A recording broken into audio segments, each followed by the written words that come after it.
Tesla Trailer Mode doesn't have a traditional on-off switch.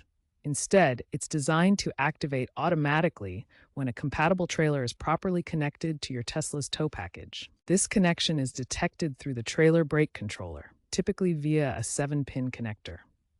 To deactivate trailer mode, simply disconnect the trailer.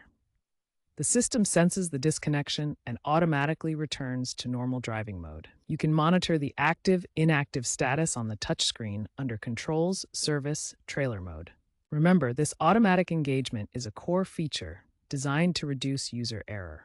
Once activated, Trailer Mode provides several crucial features.